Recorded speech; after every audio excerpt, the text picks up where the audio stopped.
वरहमतुल्लाहि वबरकातुहू। मैं हूँ Masood Ghazanfar, editor in chief Minority Times news channel.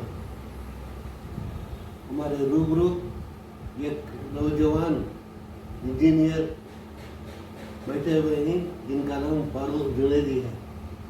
वो मेरे दोस्त और कोलार शहर के सरगर्म समाजी, सियासी और मिली कारकुन जनाब नूर मोहम्मद सिबगतुल्लाह, जिन्हें कोलार में चांद भाई के नाम से जाना जाता है, उनके फर्जंद ही।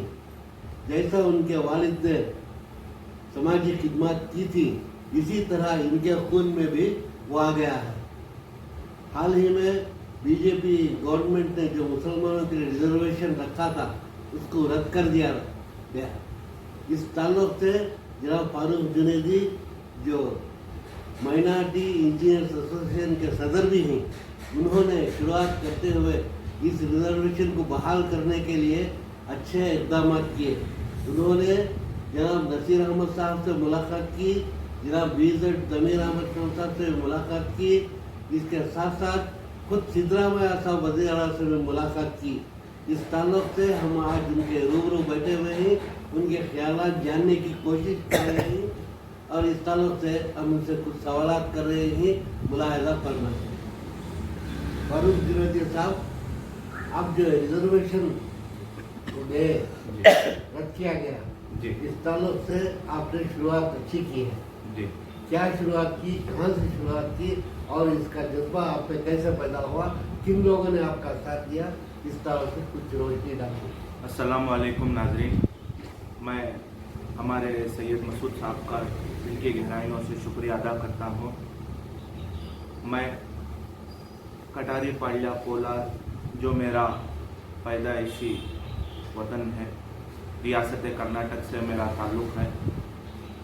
टू बी मुस्लिम रिजर्वेशन जो पिछली गवर्नमेंट से स्क्रैप यानी कि उसको स्क्रैप कर दिया गया था, ये गौर व फिक्र रखते हुए और Karnataka state minority engineer association के सदर के ताल्लुक़ से मैंने इसको रिस्टोर करने के लिए कोलार, शहर कोलार से सैयद शाहबाज शाह कलंदर अलैहि रहमा के बारगाह से इसकी शुरुआत की।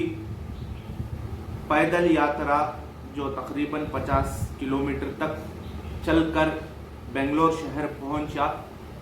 इस सफ़र में मेरे साथ मेरे दोस्त जनाब सैफ इंजीनियर और बेंगलोर में आने के बाद मेरे करीबी दोस्त शेख नवीद साहब ने मेरी मदद की और मैं मीडिया का शुक्रगुजार हूँ जो इसको हुकूमत की नोटिस में लाया, चाहे वो उर्दू मीडिया हो या इंग्लिश मीडिया। पूरे देश भर में ट्विटर के सोशल मीडिया प्लेटफॉर्म के ज़रिए मेरी बात को पहुंचाई। टू बी मुस्लिम रिजर्वेशन जो 4% है उसे बहाल करें और बढ़ा कर दे करके मैंने मेमोरेंडम पेश किया हमारे लीडर्स को और मैंने उनसे मुलाकात कर अपनी तरफ से जो हमारे कम्युनिटी में बैकवर्डनेस है उसको मैंने पेश किया, अपील की हुकूमत से कि इसे बहाल करें और बड़ा कर देंगे। इस सिलसिले में आपने नसीर अहमद साहब से मुलाकात की जी।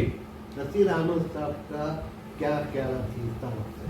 जी, पहले तो मैं Naseer sahab political secretary to chief minister हमारे कायदे मोहतरम का मैं शुक्रिया अदा करता हूँ।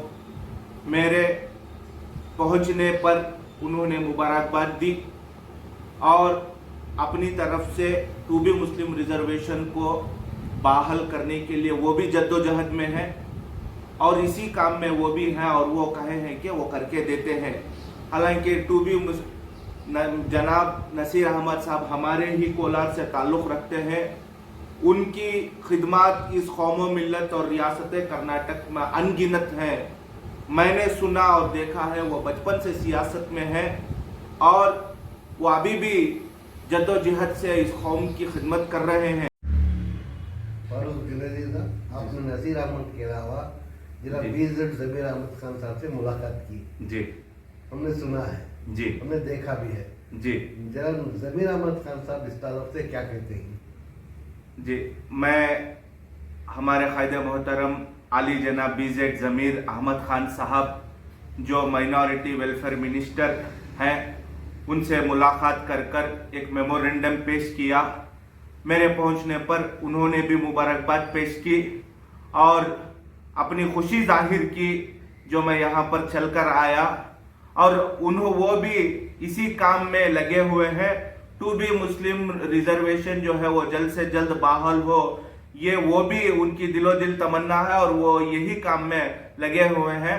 इसके अलावा वहां पर पहुंचने पर मैंने देखा और पूरे कर्नाटका स्टेट में जायजा लिया। एजुकेशन के लिए छोटों बच्चों से लेकर बड़े हायर एजुकेशन और प्रोफेशनल डिग्रीज वगैरह के लिए भी कई स्कॉलरशिप के स्कीम्स वगैरह सभी उन्हीं की तरफ से ये गवर्नमेंट में आने के बाद वापस लाया गया, और वो खुद ही अपने पैसों से वो मदद कर रहे हैं पूरे कर्नाटका स्टेट में। बल्कि मैं तो कहता हूं कर्नाटका रियासत में अगर कोई भी जरूरतमंद उनके यहाँ पे जाके पहुंचकर वर्क करना है तो वो वर्क करके देते हैं और साथ में उनकी मदद भी करते हैं।